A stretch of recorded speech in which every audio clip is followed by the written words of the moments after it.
देखो आपके बुक में क्वेश्चन दिया हुआ है, ये आकृति दी हुई है, इस आकृति का नाम है आकृति 6.13। ठीक, क्वेश्चन आपके बुक में बोला हुआ है कि आकृति 6.13 में सॉरी इसके में 6.14 है। ठीक है, आकृति 6.14 में रेखाएं एक्स वाई और यमयन बिंदु ओ पर, ये रहा आपका बिंदु ओ पर प्रतिच्छेदित करती हैं यदि कोण पी ओ वाई बराबर 90 अंश और ए संबंधी बी इक्वल टू 2 संबंधी 3 है, तो इस कोण पी का मान क्या करना है? अब क्वेश्चन को देखकर हम आंसर तक पहुंचेंगे कैसे, ये सबसे इंपॉर्टेंट बात है। सबसे इंपॉर्टेंट बात क्या है? क्वेश्चन को देखकर अपने आंसर तक पहुंचना। हमारा सबसे पहला मकसद होना चाहिए क्वेश्चन को ध्यान से पढ़ना। क्वेश्चन को पढ़ने के बाद आपका उद्देश्य क्या है?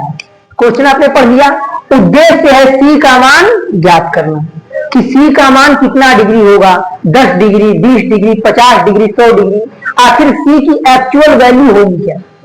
कोई बताएगा क्या तरीका हो सकता है? एनीवन? ध्यान से देखो, ये कैसी रेखा है? सीधी रेखा की नहीं, एक्स वाई। इस रेखा पर कुल कोण कितना अंश का बनेगा? कुल कोण कितना बनेगा? अगर ये ऐसी रेखा है, एक सीधी रेखा है ना, यहां से कटी है और यहां से कटी है, यही तो वही रेखा है ना। इस रेखा पर कुल कोण कितना अंश बनना चाहिए? 180। अगर ये रेखा 3 भागों में बट गई है, कितने भागों में? 3 भागों में, तो तीनों भागों को मिलाने पर कितने अंश का कोण बनेगा? 180 अंश का बनेगा। क्योंकि ये बात सर्वदा सत्य है कि एक सीधी रेखा पर हमेशा 180 अंश का कोण बनता है। कितने अंश का? 180 अंश का। तो अगर ये 3 भाग में, 1 भाग, 2 भाग, 3 भाग में है, तो तीनों को मिला कितने अंश कोण बनना चाहिए? 180 अंश का। तो बस हम लोग लिख लेते हैं, इसका नाम दिया है कोण बी, तो कोण बी, ठीक, प्लस इसका नाम दिया है, क्वेश्चन में दिया कोण ए, और इसका नाम तो दिया नहीं है, तो इसका नाम हम मान लेंगे। अब मानेंगे कैसे? तो ये बोला है क्वेश्चन में कि बिंदु ओ पर प्रतिच्छेदित करती है। कहां प्रतिच्छेदित करती है? बिंदु ओ पर। तो हम इसको कोण पी ओ वाई बोल सकते हैं, कोण पी ओ वाई, क्योंकि जो बीच वाला कोण होता है वही कोण की एक्चुअल वैल्यू होती है। देखो ये तो एक्चुअल वैल्यू है ना, कोण ओ। ये सब किसके बराबर होंगे? क्योंकि एक सीधी रेखा पर 180 अंश का कोण बनता है, और ये सीधी रेखा 3 भागों में बटी है, 1 भाग, 2 भाग, 3 भाग, तो तीनों को मिलाकर, मिलाना मतलब जोड़ना, तो तीनों को जोड़कर ये 180 अंश के क्या होगा? बराबर होगा। इस बात में कोई डाउट? बस अब इसको आप अपना पहला समीकरण मान लीजिए। क्या मान लीजिए? पहला समीकरण। अब ध्यान से देखना है, ये कोण बी, ठीक, प्लस कोण ए अपलस, ये रेखा क्या है? सीधी है। एक सीधी रेखा सदैव 90 अंश का कोण बनाती है। कितने अंश का?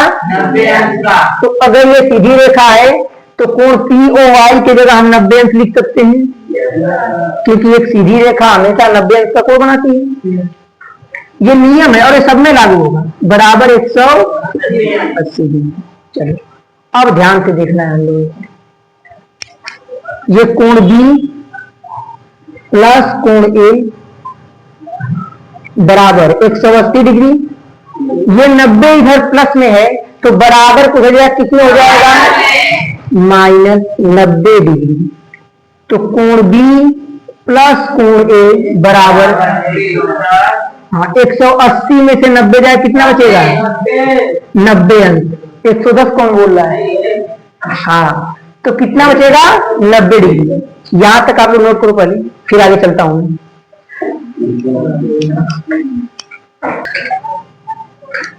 तो कोण बी प्लस कोण ए का मान कितना आ गया 90 डिग्री। अब आप ध्यान से देखो तो क्वेश्चन में एक बात आपको दिया है, ए संबंधे बी का मान 2 संबंधे 3। बेटा इसको क्या पढ़ेंगे, इसको पढ़ते हैं अनुपात। क्या पढ़ते हैं? अनुपात। इंग्लिश में इसे पढ़ते हैं रेशियो। तो अब A ratio B equal to 2 ratio 3। तो जब भी कोई चीज रेशियो में होती है तो वो कट के छोटी होती है। क्या होती है? रेशियो की वैल्यू हमेशा छोटी होती है। तो मान लो अगर कहीं रेशियो में लिखा है 16 संबंधे 20, तो ये रेशियो अभी ओरिजिनल रेशियो नहीं है। ओरिजिनल रेशियो ये तब होगा जब ये एकदम न्यूनतम रूप में होगा। इसे कहा तो 2 थे 2 जहां में, अभी भी ये ओरिजिनल रेशियो नहीं है। इसे और काटना है 2 25, अब ये ओरिजिनल हो गया। तो जो भी रेशियो होता है वो हमेशा अपने सूक्ष्मतम रूप में होता है। तो कोई न कोई संख्या तो गुणांक में रही होगी जो दोनों में होगी, तभी तो कटा है। उसी संख्या को हम लोग x या y कुछ मान लेते हैं। क्या कर लेते हैं? तो जब भी कोई वैल्यू रेशियो में दी होगी तो उसके साथ आपको कोई न कोई वेरिएबल मतलब चर मानना पड़ता है। सिर्फ एक क्वेश्चन में नहीं, दुनिया के सभी क्वेश्चन में, जितने क्वेश्चन आप बचपन से 55 तक मैथ में पढ़ेंगे, सब में आपको अगर रेशियो दिया है तो आपको वहां एक चर मानना पड़ेगा। तो ए संबंधे बी बराबर, ये 2 है ना, इसको 2x मान लेंगे और इसको 3। यक्स कोई गुणांक है जो दोनों में होगा। तो इसमें मान कैसे निकालते हैं? जो पहिलका वाला होता है वो पहिलके का मान होता है और दूसरका वाला दूसरके का मान होता है। मतलब पहली वाली वैल्यू पहले वाले मान की वैल्यू एंड सेकेंड वैल्यू दूसरे वाले मान की वैल्यू होती है। तो यहां से ए का मान कितना आ जाएगा 2x और बी का मान 3x। तो जहां जहां ए दिया है वहां 2x हम रख सकते हैं और जहां जहां बी दिया है वहां 3x हम रख सकते हैं। प्रश्न के अनुसार हम लिख सकते हैं ATQ अकॉर्डिंग टू क्वेश्चन, प्रश्नानुसार। तो जहां कोण बी है वहां क्या रख सकते हैं 3x प्लस कोण ए के प्लेस पे 2x बराबर 90 अंक। कोई दिक्कत? अब ये दोनों समान जाति के आपस में क्या होंगे 3 2 5x इक्वल टू 19। अब ये 5 इसमें क्या कर रहा है गुणा, तो बराबर को होगा क्या करेगा भाग करेगा। तो 5 एक कम 5 18 90। तो x का मान कितना आ गया 18 डिग्री। यही है ना? अब ध्यान से देखना, अब यहां पे हमने a बराबर 2x लिखा और b बराबर 3x। अब x की वैल्यू रख दें, ला करके जो x का मान निकाले x माने क्यों है, इसीलिए ना कि x का मान कुछ ना कुछ रखेंगे। तो 2x इसमें क्या कर रहा है तो गुणा, x का मान कितना आया है तो 18 दूनी, मतलब कोण ए का मान कितना निकल गया 36 डिग्री। देखो कैसे मान निकल रहा है। अभी सबके मान, हमारा उद्देश्य है कोण सी का मान निकालना। पहले ए का मान निकल गया, अब कोण बी का मान देखो कितना निकला 3 है। ये इसमें क्या कर रहा है x का मान कितना है तो x से मेरे 18 रख देंगे, 18 नहीं आई, मतलब ए और बी का मान निकल गया। अब सी का मान हम निकालेंगे। यहां तक आप नोट करिए पहले।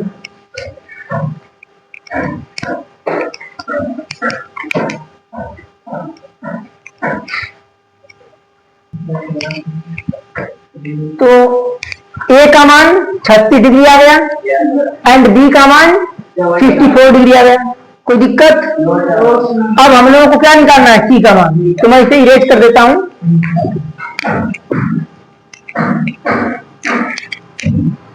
अब अगर ध्यान से आप देखें तो MN भी क्या है एक सीधी रेखा है। देखो MN भी तो एक सीधी रेखा है, और अगर ये एक सीधी रेखा है सही तो MN है। इसका नाम एम है, इसका नाम एन है। अगर ये एक सीधी रेखा है तो इस एक सीधी रेखा पर कुल कोण कितने अंश का बनना चाहिए? एक सीधी रेखा पर हमेशा कितने अंश का कोण बनता है? और ध्यान से देखना है। अब देखने की बात यह है कि ये सीधी रेखा फिलहाल कितने भागों में बटी है? दो भागों में। तो अगर ये पूरा 180 है और ये दो भाग में बट गई है ऐसी, तो इन दोनों को मिला के कितना अंश होना चाहिए? तो बस यही बात हम लिख दे वहां पे। तो मतलब इसका नाम है कोण बी प्लस इसका नाम दिया है, तो अपने मन से हम मान लेते हैं कोण वाई और एन। क्या मान लेते हैं? या तो इसका नाम दिया है कोण सी दिया है, इसका नाम देखिए क्वेश्चन में नाम दिया है। तो कोण बी प्लस कोण सी ये एक सीधी रेखा है और सीधी रेखा पर चूंकि 180 अंश का कोण बनता है हमेशा, इसलिए इन दोनों को मिला करके कितने अंश का कोण बनेगा? और हम लोग जानते थे कि जब हम कोण सी का मान निकालेंगे तो हमें कोण बी के मान की आवश्यकता होगी, इसीलिए हम लोगों ने इस रेखा को सीधी रेखा मानकर पहले ही क्या कर लिया था? कोण बी का मान निकाल लिया था। अब देखो कोण बी का मान निकल चुका है यहाँ से। तो अगर कोण बी 54 डिग्री के बराबर है तो जहां यहाँ कोण बी है वहां पर हम 54 डिग्री यानी 54 डिग्री रख सकते हैं। ये 54 डिग्री प्लस कोण सी बराबर 180 डिग्री। ये इधर प्लस में है, इधर जाके माइनस में हो जाएगा। समझ में आ रहा है? कोण सी बराबर ये 180 है और यहाँ पे 54 आपको घटा लेना है, तो 10 में से 4 जाए 6। ठीक, ध्यान से देखो प्रियांशु, 10 में से 4 जाए 6 और ये 7 हो जाएगा। 7 में से 5 जाए 2, 7 में से 5 जाए 2 और ये 1, मतलब 126 डिग्री। यही तो हमें ज्ञात करना था, यही हमारा आंसर हो जाएगा। अभी हम क्वेश्चन को डिस्क्राइब करके लगाना सिखा रहे हैं, आगे खुद हम ट्रिक बताएंगे कि लाइन में आंसर आएंगे, आप बस नोट करते जाइए। लेकिन जो क्लास 9 एंड 10th के सिलेबस हैं इसमें आपको डिस्क्राइब मेथड से ही करना है। तो सीधे स्टेप कर जाओ आप लोग। क्वेश्चन तीसरा दिया है, ये आपको एक फिगर दिया हुआ है, इसको बोला है आकृति 6.15। इस आकृति का नाम है कुछ भी, बोला इस आकृति को आप देखिए। ठीक, और कुछ चीजें हमको क्वेश्चन में दिया है। जैसे क्वेश्चन में बोला है कि जो कोण पी क्यू आर है वो बराबर है कोण पी आर क्यू के, और हमें सिद्ध करना है कि कोण पी क्यू एस बराबर होगा कोण पी आर टी की। अब हम इस बात को प्रूफ कैसे करेंगे? मेन बात यहाँ पे ये है, तो देखिए ध्यान से कि हम चीजों को कैसे प्रूफ करते हैं। सब लोग समझने का प्रयास करेंगे, हम हल करते हैं। ठीक है, अब कोण पी क्यू आर मैंने बताया कि क्वेश्चन में जिस मान को पूछता है वो मान हमेशा एकदम मिडिल में होता है। कहां होता है? मिडिल मतलब बीच में। ये क्या लिखा है? कोण पी क्यू आर। कितने लोग इसमें हैं? 3 लोग। ये किनारे का मान, ये भी किनारे का मान, और ये क्यू क्या है? बीच का मान है, मतलब एक्चुअल मान यही है। जो बीच में दिया होता है वही एक्चुअल मान होता है किसी भी कोण में। हमेशा कोण जब लिखेगा 3 उसमें लोग देगा। कितने लोग? 3 लोग। जिसमें बीच वाली वैल्यू जो होगी वो एक्चुअल वैल्यू होगी। क्या होगी? Actual value. यही मेन है। और इसमें क्या दिया है? कोण पी आर क्यू। जो पी है ये इसके सिचुएशन को बता रहा है, जो क्यू है ये भी इसके सिचुएशन स्थान को बता रहा है, लेकिन मेन वैल्यू का मतलब तो किसका है? आर का। यही मेन वैल्यू है जिसके सहारे हमको मान बताने की। ये जब तक आप त्रिभुज पढ़ो, चतुर्भुज पढ़ो, जो भी आप पढ़ रहे हो, आकृति से संबंधित चैप्टर, उसमें जो बीच वाली वैल्यू होती है वही एक्चुअल वैल्यू होती है। समझ गए? हम आगे ध्यान देते हैं।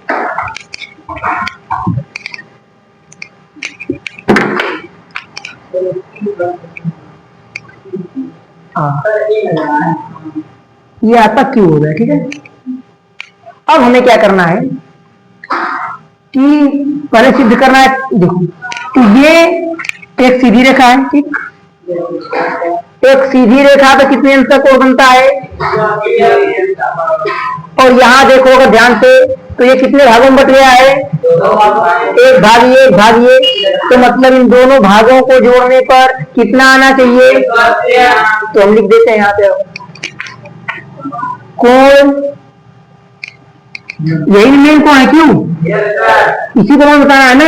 तो लिखेंगे कोण पी क्यू एस। देखो जिस कोण को हम एक्चुअल में कोण मान रहे हैं उसको हम कहाँ रख रहे हैं, बीच में। बस ये जो समझ गया वो इन चैप्टर में खेलना शुरू कर देगा।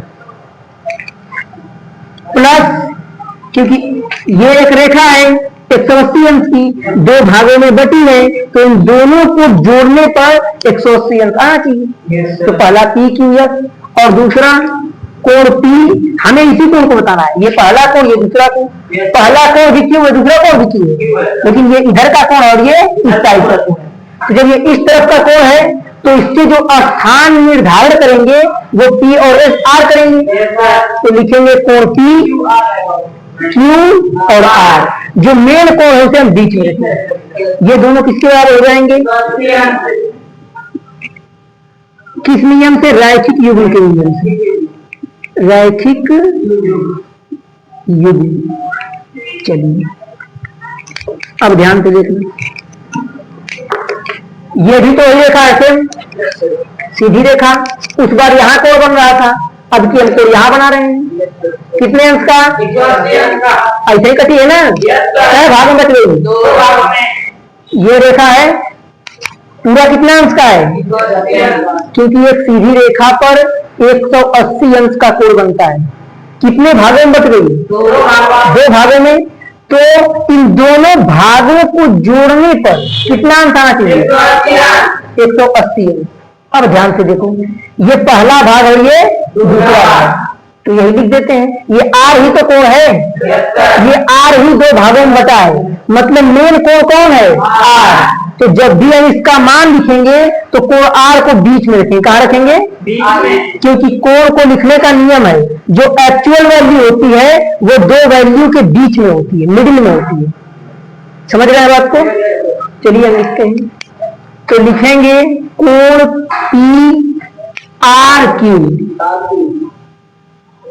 मतलब आर है और कोण पी से क्यू की ओर जाना है, मतलब इस कोण की बात कर रहा है। ये कोण हो गया। अब इस कोण को हम इसमें जोड़ेंगे ना, क्योंकि दोनों को मिला के 180 है। मिलाना मतलब जोड़ना। तो अगर आप ध्यान 1 मिनट के लिए भटकाएंगे बेटा तो नहीं समझ में आएगा, क्योंकि ये चैप्टर इसको बोलते हैं एडवांस मैथ। ये मैथ नहीं है, ये एडवांस मैथ का चैप्टर है, मतलब हाई लेवल के मैथ होते हैं। इंजीनियरिंग, हर एक बड़े एग्जाम्स में, टीटीपी सब में सब पूछते हैं। तो हाई लेवल की मैथ है, इनको बहुत ध्यान से पढ़ना पड़ता है। तो कोण पी आर क्यू, बस सिंपल सी बात है, एक रेखा है तो 180 अंश का कोण बनेगा। तो इन दोनों को जोड़ने पर 180 आएगा, और इन दोनों को जोड़ने पर कितना आएगा। एक बार इसको ऐसे लिखना है तो पी आर क्यू लिख देंगे, एक बार इसको ऐसे लिखना होगा तो पी आर टी लिख देंगे। कोण पी आर टी बराबर किस हिसाब से, रैखिक युग्म के हिसाब से। कोई दिक्कत। अब ध्यान से देखिए, इसको मान लीजिए समीकरण नंबर 1, इसको मान लीजिए समीकरण नंबर, समीकरण 1 को यहां लिखते हैं। किसको लिखते हैं, समीकरण 1 को। कोण पी क्यू एस प्लस कोण पी क्यू एस प्लस कोण पी क्यू आर बराबर 180 अंश। अब ध्यान से देखना है, यही है ना। कोण पी क्यू एस प्लस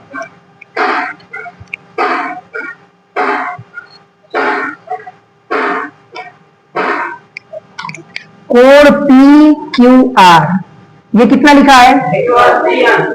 अगर ये 180 अंश इतना के बराबर है तो जहां 180 अंश लिखा है वहां इतना हम लिख सकते हैं। अगर ये दो मान एक दूसरे के बराबर हैं तो जहां इसको न्योता मिला है वहां पर ये खाना खाने जा सकता है, क्योंकि ये दोनों आपस में बराबर हैं। तो जहां पर 180 लिखा है वहां हम इतना लिख सकते हैं, लिख दीजिए। 180 के प्लेस पे कोण पी आर क्यू प्लस कोण पी आर क्यू, यही है ना। अब ध्यान से देखना है, चूंकि क्वेश्चन में ध्यान से देखो यार, अब इसके आगे हमें ये सॉल्व करना है। ये कोण पी क्यू एस प्लस कोण पी क्यू आर, ये कोण पी आर क्यू और कोण पी आर टी, ये आपस में क्या है? बराबर हैं। अब इन्हीं वैल्यू में देखिएगा, हम एक वैल्यू को काटेंगे और आपका आंसर क्या हो जाएगा? ये प्रूफ हो जाएगा। क्या हो जाएगा? आप यहां तक नोट करिए।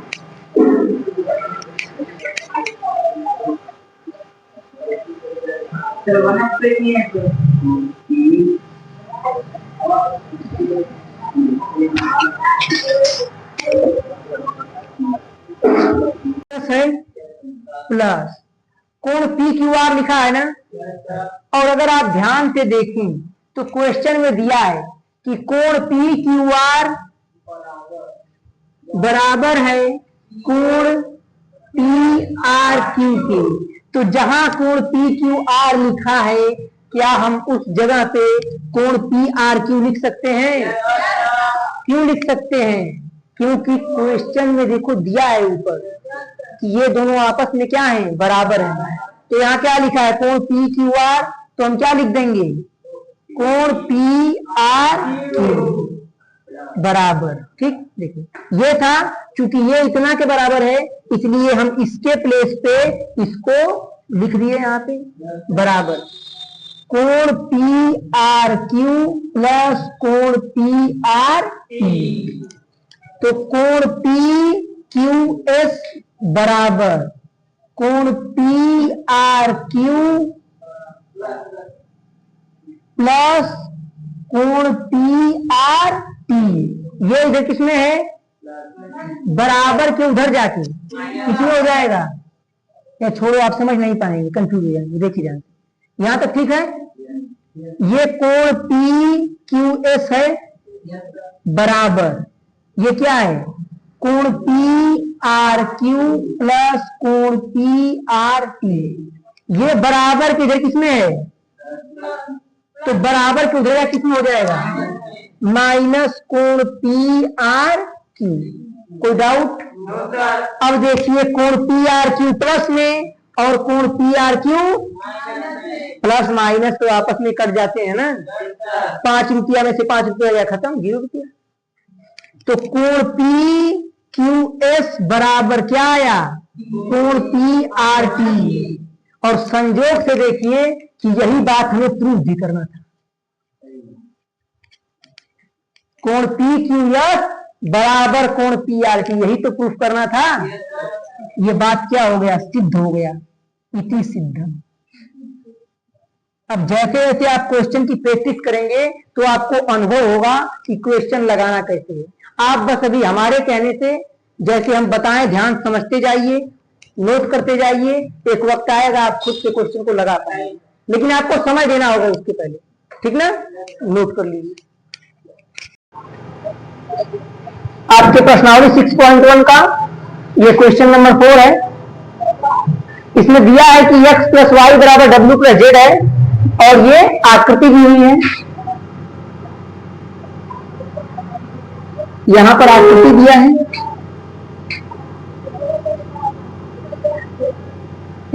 अब इस कंडीशन में हमें क्या करना है कि ये प्रूफ करना है कि जो ए ओ बी है ये क्या है? ये एक प्रकार की रेखा है। क्या है? एक प्रकार की रेखा है।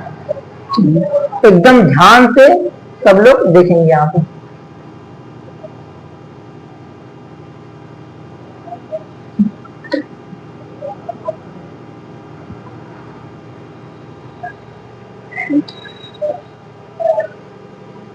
अच्छा ये बताइए, अगर हम ए बी को लेकर चले, किसको लेकर चले? A B. क्या छोड़िए, मैं आपको एक चीज बताया था कि जब कोई कोण कहीं से शुरू हो, ठीक, एक रेखा पे पूरी दूरी तय करता है, कितना अंश कोण बनता है, और फिर यही नीचे भी घूम जाए पूरा 360 अंश। मतलब जब कोई कोण जहां से शुरू किया वहीं आकर रुका, एक चक्कर पूरा किया, तो कितने अंश का कोण बना।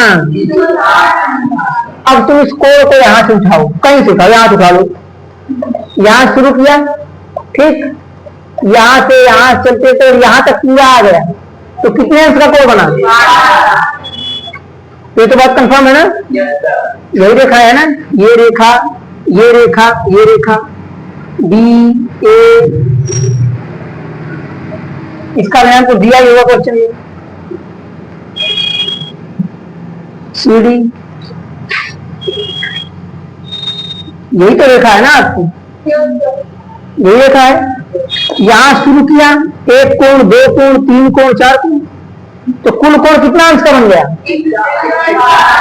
360। अगर सिर्फ यहां तक का लेंगे तो 180, पूरा लेंगे तो 360। तो चलो पूरा कोण हम लेते हैं एक साथ। तो यहां शुरू किया, इस कोण का नाम क्या है, कोण W, कोण W देखो दिया है। अगर नहीं देगा तो ऐसे लिखेंगे, कोण ये डी है ना, कोण DOB, लेकिन साफ साफ लिखा है कोण W। यहां से हमारे कोण का नाम क्या है, तो प्लस कोण X, क्योंकि यहां से कुल मिला करके 360 अंश का कोण बनता है। तो कुल मिलाना मतलब कुल को जोड़ना। तो ये रहा आपका कोण W प्लस कोण X, ठीक, प्लस, अब देखना ध्यान से, कहां गया, ये इधर आएंगे, ये हो गया, ये भी हो गया, ये कोण Y प्लस कोण Y प्लस कोण Z। अब ये पूरा एक वृत्त की तरह बन गया, तो मतलब कि बराबर 360 अंश। कोई दिक्कत। अब आप ध्यान से अगर देखें,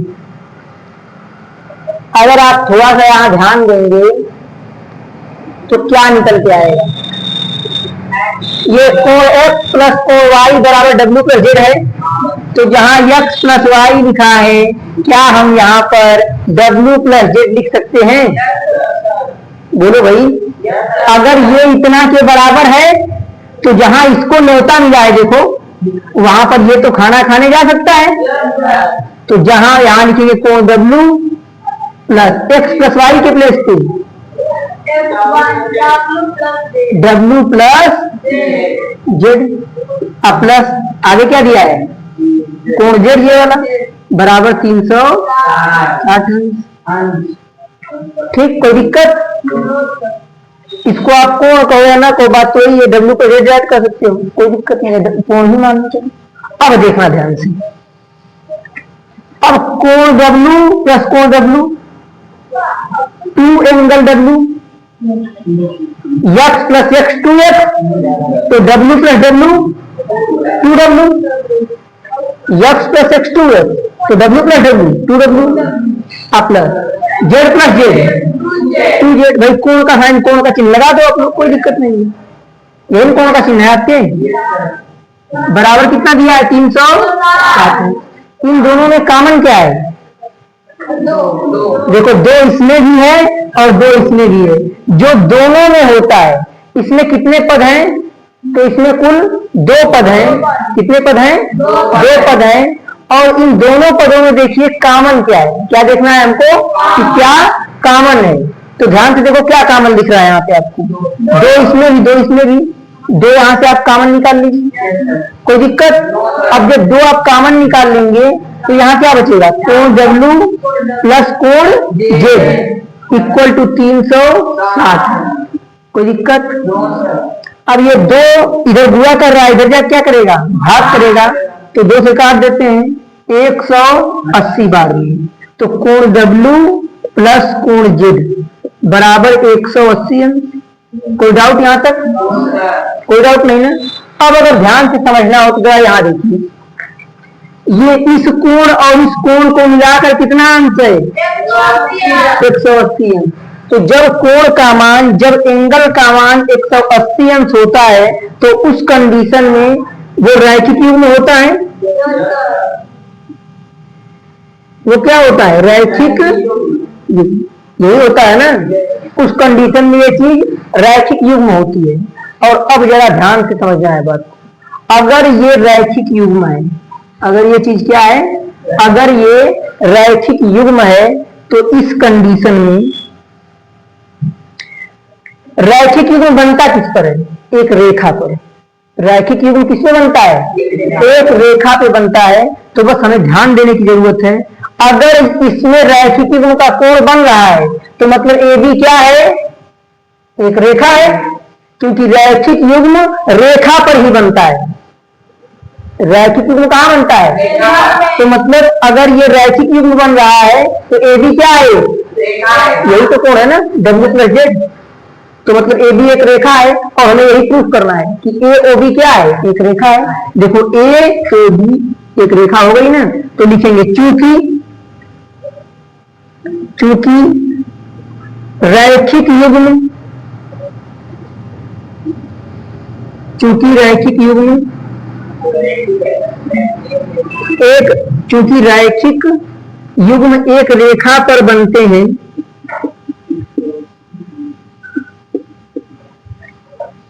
अतः ए ओ बी एक रेखा है। अतः ए ओ बी एक रेखा है, इति सिद्धम। यही तो हमें सिद्ध करना था ना। कोई डाउट? नोट कर लीजिए।